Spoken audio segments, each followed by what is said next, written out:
तो आजना प्राथमिक शैक्षिक महासंघ ડીસા तालुका आयोजित कर्तव्य बोध कार्यक्रम में उपस्थित अपना अध्यक्ष श्री सोलंकी साहेब, मंचस्थ अन्य पदाधिकारीओ, शिक्षक भाईओ और बहनों, आम तो आ बधा सरस्वती पूजको छो अने मारो तो व्यवसाय पण वेटनरी डॉक्टर है एटले आपनी समक्ष बोलवुं ए मारा माटे बहु कठिन है, परंतु संघनी पद्धति मुजब मने कहेवामां आव्युं अने हुं बोलीश। साहेबे घणुं खरुं कही दीधुं एमना जीवननो के जीवनमां एमनुं एक तो खरेखर एमने पोते भय निवृत्त थई रह्या छे अने एमनुं तंदुरस्तमय जीवन ए ज आपणा माटे प्रेरणारूप छे। खरेखर आवो व्यक्तित्व जो आपणे जोईए त्यारे आपणे प्रेरणा मळती होय छे। तो कर्तव्य बोध कार्यक्रम अपने स्वामी विवेकानंद जन्म जयंती करीने सुभाष चंद्र बोस जन्म जयंती सुधी उजवता होईए छीए। तो स्वामी विवेकानंद अपने दरेक जगह अपने एमना विषे तो घणुं सांभळ्युं छे। अपने 12 जान्युआरी अपने राष्ट्रीय युवा दिवस तरीके अपने मनावीए छीए। आम तो दरेक महापुरुषनुं जन्म जयंती अने एमनी पुण्यतिथि होय छे ए आपने हमेशा प्रेरणा आपती होय छे, आपने मार्गदर्शन आपती होय छे, आपणामां ऊर्जानो संचार करती होय छे। आवुं जे व्यक्तित्व हतुं स्वामी विवेकानंद 12 जान्युआरी 1863 में कलकत्तानो जन्म। पिताजी कलकत्ताना मोटा वकील विश्वनाथ दत्त, माता भुवनेश्वरी देवी बहु धर्मपरायण एमना मातृश्री हता। स्वामी विवेकानंद जन्मजात तीव्र बुद्धिशाળી હતા। એમના ઘણા આપણે સાંભળ્યું છે એમના વિશે કે એમનો જે બુદ્ધિ હતી એ બુદ્ધિ તીવ્ર આંક હતો એ બહુ ઊંચો હતો।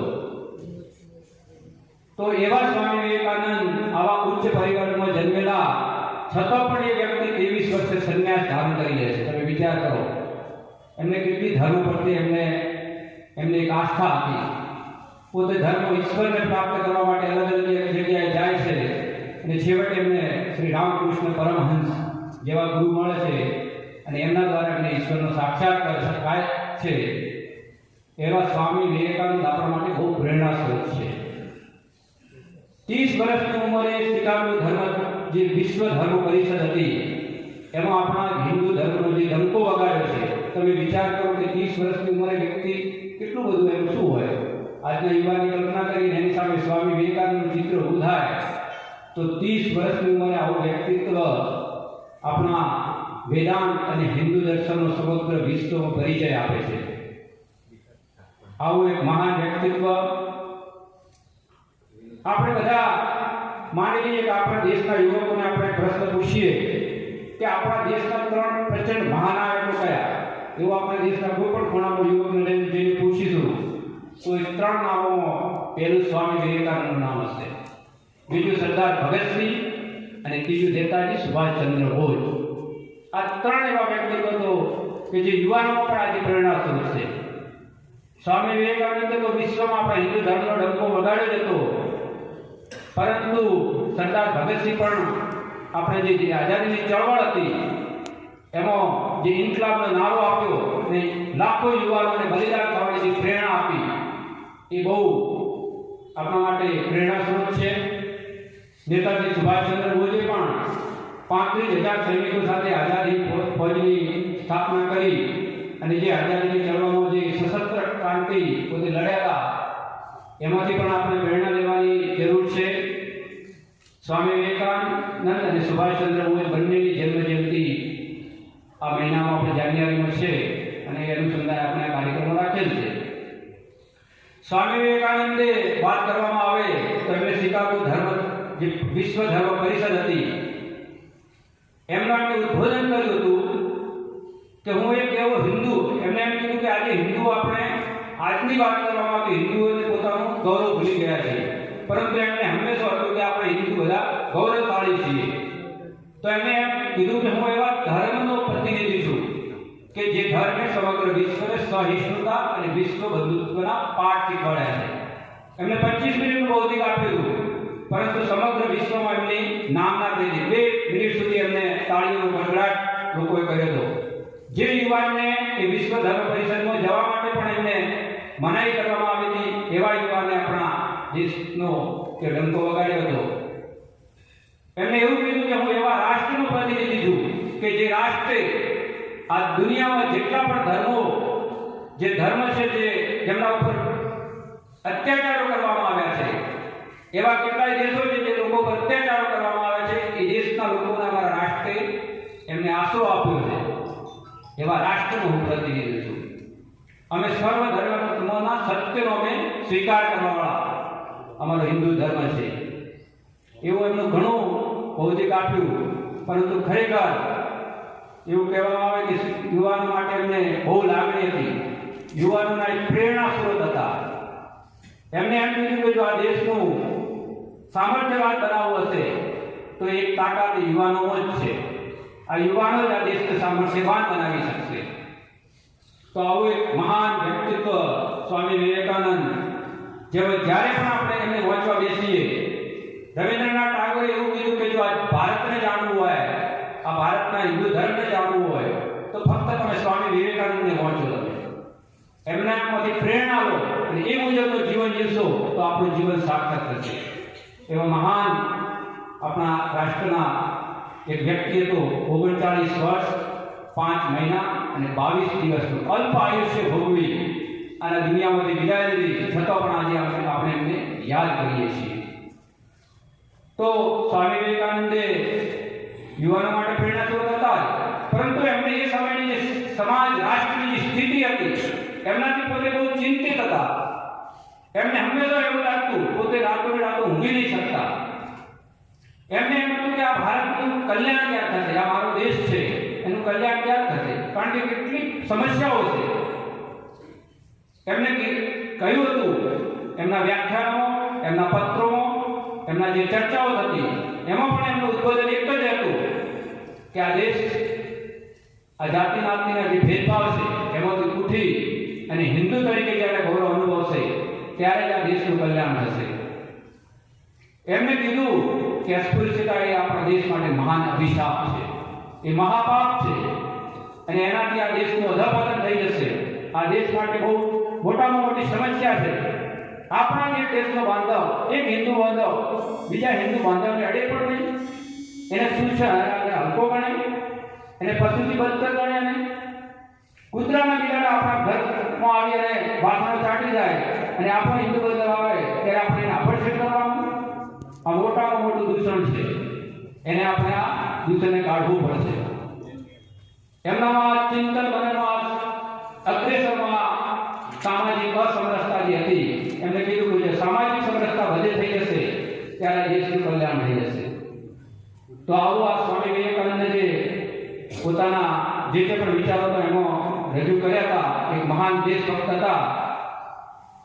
આપણે બધાને ખબર છે કે આજે કર્તવ્ય બોધ કાર્યક્રમ છે, તો આપણે આજની શિક્ષણ પદ્ધતિ વિશે પણ વિચારવાનું છે કે આજની આપણી શિક્ષણ પદ્ધતિ શું છે, આજે શિક્ષણનો હેતુ શું છે. આજે શિક્ષણનો હેતુ શું થઈ ગયો છે? ફક્ત નોકરી કરો, હોદ્દો પ્રાપ્ત કરો, નોકરી ધંધા કરો, આ હેતુ છે. બરોબર છે કે આપણે રોજગારી માટે આ જરૂરી છે, પરંતુ આપણા શિક્ષણનો મુખ્ય હેતુ આ ના રહેવો જોઈએ. આપણે એક જવાબદાર નાગરિક બનવાનું છે. શિક્ષકનો મુખ્ય પોતે પહેલો જવાબદાર નાગરિક બને, એ આપણો પાયાનો. એવું કહેવામાં આવ્યું છે કે જો આ શિક્ષણ છે, શિક્ષણનો હેતુ ક્યારે થશે કે જ્યારે મનુષ્યને જે મનુષ્ય છે એને સર્વ જે સમાજ છે સમાજ સ્વીકૃત કરશે, સમાજમાં એની સ્વીકૃતિ થશે. એવો વ્યક્તિત્વ જ્યારે નિર્માણ થશે ત્યારે આપણે કહી શકીશું કે નૈતિક શિક્ષણ મળ્યું કહેવાય. આજે પ્રાથમિક શાળામાં આપણને નૈતિક શિક્ષણના પાઠો ભણાવવામાં આવે છે, પરંતુ એની સાથે મૂલ્યો, આજે મૂલ્યો જે છે જીવનના શું મૂલ્યો છે એ ભણાવવામાં આવે છે. આપણે વિચારવું જોઈએ. આજે એકેશ્વરવાદ પછી વ્યક્તિત્વના નિર્માણ માટે કંઈ કરવામાં આવે છે, કારણ કે આજે શિક્ષણ છે આપણે જૂની પદ્ધતિની વાત કરવામાં આવે છે જે ગુરુકુળ શિક્ષણ પ્રથા હતી એનું અને આજના શિક્ષણનું જો આપણે એનું ડિફરન્શિએટ કરવામાં આવે બંને વચ્ચેનો તો આપણને કહેવા બધાને ખબર છે કે ગુરુકુળ શિક્ષણ પદ્ધતિ બહુ ઉચ્ચ કક્ષાની હતી. એમાં એક વિદ્યાર્થી 25 વર્ષ સુધી ગુરુને જે શિક્ષણ મેળવે અને શિક્ષણ પણ કેવું અનૌપચારિક, એમાં કોઈ અભ્યાસક્રમ નહીં, એમાં કોઈ પરીક્ષાઓ નહીં, એવું શિક્ષણ મેળવી અને જ્યારે વિદ્યાર્થી બહાર આવતો, સમાજ જીવનમાં આવતો, છતાં પણ એ જીવનમાં એ પ્રગતિ કરતો, એને જીવનના બધા મૂલ્યોને સમજાઈ જતા એવી શિક્ષણ પદ્ધતિ હતી. અને જ્યારે વિદ્યાર્થી, જ્યારે શિષ્ય ગુરુ પાસેથી જ્યારે વિદાય લેતો ત્યારે ગુરુ દક્ષિણામાં પોતાનો અંગૂઠો પણ આપી દેતો. એવા શિષ્યો નિર્માણ થતા હતા. આજે બધા આપણે શિષ્યો છે તે અંગૂઠો દેખાડે છે, અંગૂઠો આપતા નથી. તો આપણે વિચારવાની જરૂર છે કે આપણે શું આગળ ખૂટે છે, આપણે એની સિવાય આજની શિક્ષણ પદ્ધતિમાં આપણે શું કરવું જોઈએ. આ બધું એક શિક્ષક તરીકે આપણે જ્યારે પણ આપણે શરૂઆત શિક્ષક જીવન ચાલુ કરીએ ત્યારે આ બધું વિચારવાની જરૂર છે કે મારે આ દેશના, રાષ્ટ્રના જે નાગરિકો છે એનું નિર્માણ કરવાનું છે. તો મારી ભૂમિકા શું છે? શું હું મારે ફક્ત જઈ અને સમય 8 કલાક 9 કલાક છે એ પૂરો કરવાનો છે કે મારે જીવન શિક્ષણ આપવાનું છે? શિક્ષણનો હેતુ એવો હોવો જોઈએ કે વ્યક્તિનો સર્વાંગીણ વિકાસ થાય, સર્વાંગીણ એની ઉન્નતિ થાય, એ જીવનના જે પણ ડગલે અને પગલે એને પડકારો મળે તો એમાંથી એને બહાર નીકળવાની પ્રેરણા મળે, એવા બાળકોનું આપણે ઘડતર કરવાનું છે. આજે વિશ્વમાં સૌથી વધારે યુવાનો આજે આપણા દેશમાં છે, પણ તો આપણું દુર્ભાગ્ય છે કે આજે યુવાનોનું અધઃપતન થઈ રહ્યું છે, નૈતિક અધઃપતન. તો આપણે વિચારવું જોઈએ કે એના પાયામાં આપણે તો કોઈ ભૂમિકામાં તો કંઈ ખોટ નથી પડી ને, આપણે પાયાનું ઘડતર કરવામાં તો આપણે ઉણપ તો નથી કરી ને. એ બધું આજના દિવસે કર્તવ્ય બોધ નિમિત્તે આપણે વિચારવું જોઈએ. તો શિક્ષણનો જે મુખ્ય હેતુ હતો એ નૈતિક શિક્ષણ આપવું એ આપણી પહેલી ફરજ છે. તો એના માટે સારા શિક્ષકો, આપણે આદર્શ શિક્ષકની ભૂમિકામાં આવવું પડશે. આપણે જે પરંપરાગત શિક્ષણ છે એનાથી કે હું કંઈક વિશેષ, હું આદર્શ શિક્ષક છું એવું પ્રસ્થાપિત કરવું પડશે. તો એના માટે શું હોય છે? આપણે બધાને ખબર છે કે ભણેલા ગણેલા જે લોકો છે, અત્યારે આપણે ટીવી અને મીડિયા માધ્યમો જોઈએ છે તો જેટલા પણ ચોરી હોય, લૂંટફાટ હોય, ખૂન હોય, બળાત્કાર હોય, બાળકોનું શોષણ હોય, એવા કેટલાય અપરાધો છે કે જેમાં ભણેલા ગણેલા લોકો અપરાધો કરી રહ્યા છે. અભણ ક્યારે કોઈ અપરાધ નથી કરતો, ભણેલા ગણેલા લોકો જ અપરાધ કરી રહ્યા છે. આપણે બધાને ખબર છે કે હિટલર ભણેલો હતો, એ કોઈ અભણ નહીં હતો. સદ્દામ હુસેન ભણેલો હતો, ઓસામા બિન ભણેલો હતો. એવું કહેવામાં આવે છે કે હિટલરે 60 લાખ યહૂદીઓને જે ગેસ ચેમ્બર હતી એમાં અમને નાખીને એને મારી નાખ્યા હતા. એમને યહૂદી પ્રત્યે બહુ તિરસ્કાર હતો. એ સમયના જે વાત કરીએ તો જર્મનીમાં જે ગેસ ચેમ્બર હતું એમાંથી એક બાળક નીકળી અને ત્યાંથી ભાગીને અમેરિકા જતો રહે છે. અને એ બાળકનું નામ છે ચાર્લ્સ ગિનોટ, અને પોતે પછી શિક્ષક બને છે અને એક શાળામાં એક પ્રાધ્યાપક બને છે. એ જ્યારે દર વર્ષે જ્યારે શાળાની શરૂઆત થાય ત્યારે શિક્ષકોને બેસાડી અને એની આગળ પ્રવચન કરતો કે મારા વહાલા શિક્ષકગણ, હું એક એવી પરિસ્થિતિમાંથી આવેલો છું કે જેનો સાક્ષી બનવાની તમારી કોઈ જરૂર નથી. કારણ કે મેં જે મારી આંખોએ જોયું છે એ હું પરમાત્માને પ્રાર્થના કરું કે એવું દ્રશ્ય કોઈ ના જોવે. પરંતુ તમને બધાને ખબર છે કે જે હિટલરે જે ગેસ ચેમ્બર બનાવી હતી એ વેલ એજ્યુકેટેડ એન્જિનિયરો બનાવી હતી, એ કોઈ અભણ એન્જિનિયર નહીં બનાવી હતી. એમાં જે યહૂદીઓના જે બાળકો હતા એમને જે પોઈઝન ઇન્જેક્શન આપીને મારી નાખવામાં આવતા હતા એ ડોક્ટરો હતા. એમાં જે બાળકો હતા જે ડોપ મારીને જે મારી નાખવામાં હતા બાળકો, એમાં એક વેલ એજ્યુકેટેડ નર્સો હતી. લોકોને શૂટ એન્ડ શાઉટ કરી નાખનારા જે હતા એ યુવાનો હતા, એ બધા વેલ એજ્યુકેટેડ કોલેજિયન હતા, એ ભણેલા હતા. છતાં પણ એ લોકોએ આવું જલન્ય કૃત્ય કર્યું. તો મને શંકા છે કે આપણું જે શિક્ષણ છે એ આ માનવતાનું કલ્યાણ નહીં કરી શકે. મારું વ્યક્તિગત એમને કીધું છે ચાર્લ્સ નોટે કે મને આ શિક્ષણમાં શંકા છે, મને આ શિક્ષણ પદ્ધતિમાં શંકા છે કે આ માનવતાનું કલ્યાણ નહીં કરી શકે. તો આપણે આપણા બાળકોને એવા બનાવીએ કે જે આધ્યાત્મ તરફ વધે, જે માનવતાવાદી હોય એવા બાળકોનું આપણે નિર્માણ કરવું જોઈએ. તો આજના દિવસે આપણે પણ વિચારવું જોઈએ કે આપણે જે બાળકો છે એ વધારે ને વધારે માનવતાવાદી થાય, વધારે ને વધારે આધ્યાત્મિકતા તરફ વધે, એમનામાં સંસ્કારો એવા નિર્માણ કરીએ કે જે એમનું પોતાનું વ્યક્તિત્વ રીતે નિર્માણ થાય, સારા નાગરિક બને, સારો સમાજ બને અને સારા સમાજથી સારા રાષ્ટ્રનું નિર્માણ કરી શકે. એ ભૂમિકામાં આપણે રહેવું જોઈએ. એ આજના દિવસે આપણે કરવું જોઈએ.